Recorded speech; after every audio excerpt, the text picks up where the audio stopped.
Madam Speaker, are you under increased pressure to impeach the president from your caucus? No. How do you address the division? Listen, you ask Nancy Pelosi if she's under pressure. She's going to say no. If you're going to ask her about division, she's going to reject the premise. She's a pro at this. But that said, the Speaker has the reins in hand for now. But tensions get higher as the president's tactics get lower and lower. So is impeaching the strong move or strong and wrong? The start of tonight's great debate among two prominent Democrats, Angela Rye and Karen Finney. Great to have you both. Hey, Chris. Angela Rye, what's the move? People are all over the place. Had Sheila Jackson Lee on tonight. She says, I'm going for an instrument of investigation, have the whole House vote on it. That's the move. That'll send the message. You've got other members of Congress who are veterans saying, nope, time to impeach. You've got a vocal minority. You've got the centrists. You've got the Speaker. Where are you people? First of all, not you people tonight, Chris, but You Democrats, don't try to sidetrack me. not you people. Don't try to sidetrack me. Go ahead. What's the right move? Speaking of sidetrack, though, I feel like in a lot of ways, folks really are. So Congresswoman Sheila Jackson Lee was just on talking about a resolution of an investigation. I respect what she's doing. She's trying to move the ball down the field. But frankly, it's redundant, Chris. A resolution of investigation gives the very same power to congressional committees to engage in oversight, to determine whether or not there was any wrongdoing, to issue subpoenas. All of that they already have through powers of the Constitution. So I understand it may give some of the moderates a little bit of cover, but it's redundant. They already have all of that authority. What is appealing to me, and I think to some of the others, is particularly the voters who said, we want you all to control the House because we need somebody to serve as checks and balances to Donald Trump. We want to make sure he doesn't get away with high crimes and misdemeanors, the buzzwords for impeachment. And so we would like for you to consider this thing called an impeachment inquiry. And that's all it is. When you look at what had to pass the full House for Nixon and Clinton, here's what it says: to investigate fully and completely whether sufficient grounds exist for the House of Representatives to exercise its constitutional powers to impeach. That is it. We're talking about giving them the power they need if they were to go to the courts, which is where Donald Trump says he wants to legislate now, in the courts.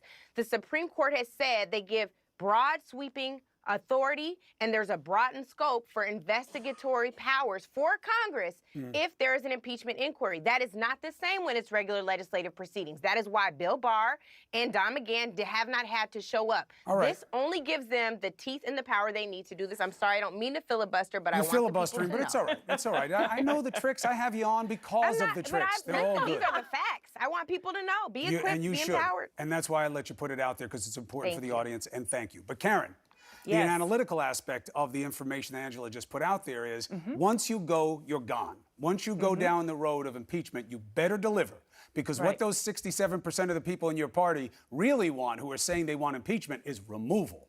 And if you can't remove, not only do you let them down, but you give the president a leg up. And he says, they came after me and they lost. They couldn't get the king. Well, so I think that we need to make the case. I think what you saw today, certainly with Don McGahn not showing up, was an increasing number of members across the spectrum in the Democratic Party moving down the field to say, you know what, we're probably going to end up at impeachment. And I heard others say, I'm getting there. I think that's very important. Here's the problem. You've got to bring the public along. Think about Watergate, right? I did a little research on Watergate. At the beginning of the inquiry, it was at 19% people thinking that impeachment. After you had Democrats in Congress making their case, people like Barbara Jordan making her case on the floor of the House of Representatives, you got to over 50%. In evidence of a felony. Okay, but my point is, you still have to make your case. You have to, and most Americans are not following this the way that we are. Most Americans are hearing bits and pieces. They don't actually understand the differences between the powers. So when the president, and by the way, part of the problem is I think Democrats kind of got caught flat-footed here when the Barr report, when the Barr summary first came out, because he got to control the narrative coming out the gate. And they got caught flat-footed when they allowed 3 of their senators to vote for someone who they had to know was going to do this. That was the time for high dudgeon. Let me reframe it, though, because I hear you both on this.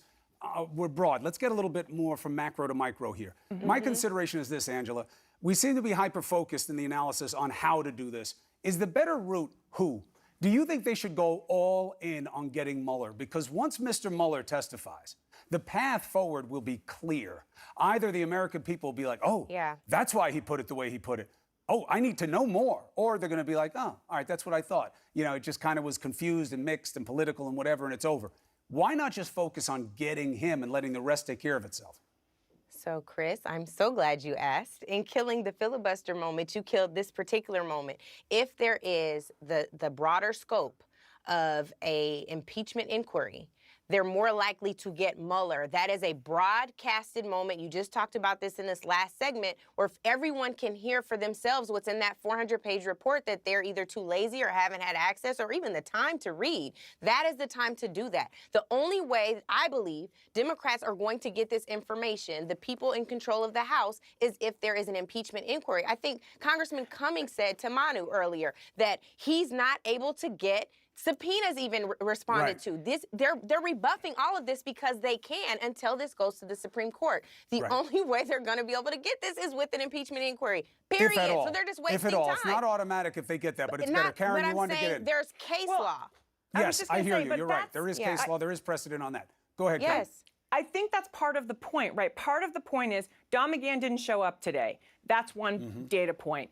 The court, they got the court decision today that says you got to turn over those financial records. That's another point. And Angela, I take your point, but part of what I'm suggesting is, again, you have to make the case. And by the way, the more the White House stonewalls, the greater the case actually is to have to go to impeachment, to your point, because then you can say, look, we tried to get the information. They stonewalled. This is the only way, Americans, that we can actually get you the information. My point is just you have to, having also lived through Whitewater, by the way, you've got to make the case and bring people along because they're not following it the way we are. And you also, by the way, have to connect the case to the fact that, to what you were talking about before, Chris, kids are dying on the border. Why? Because Republicans in Congress are too busy protecting this president instead of doing their jobs. Democrats have done nothing and didn't give DHS what they asked for. Well, I respectfully disagree, but I think you still have to connect They gave it them to half the money they asked for.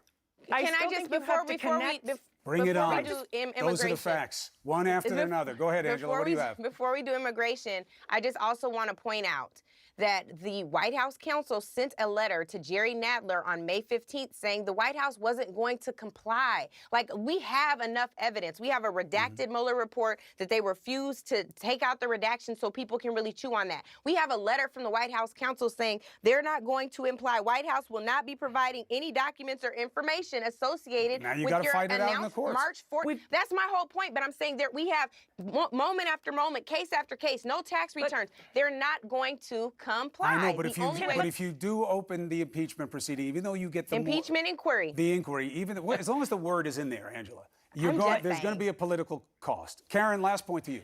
Okay, my other point is you've also got to engage people outside of Washington, our groups, our organizations. We need to do a better job raising the temperature on this issue to give Democrats cover. It's not just about putting pressure on Nancy Pelosi. It's about putting pressure on the Republicans who are shamefully protecting this president and making it easier for Democrats because more Americans have to understand why this matters. So we've got more work to do, I think, in order to make this a more palatable decision. But I agree, we're going to end up there. Well, very good. We agree on that. I don't know, but I appreciate this, and I know this much. My audience is better for hearing your guys' opinions and what's behind them tonight. Thank you, Chris. Angela, Karen, thank you both. I'll have you both back soon. Again, appreciate it.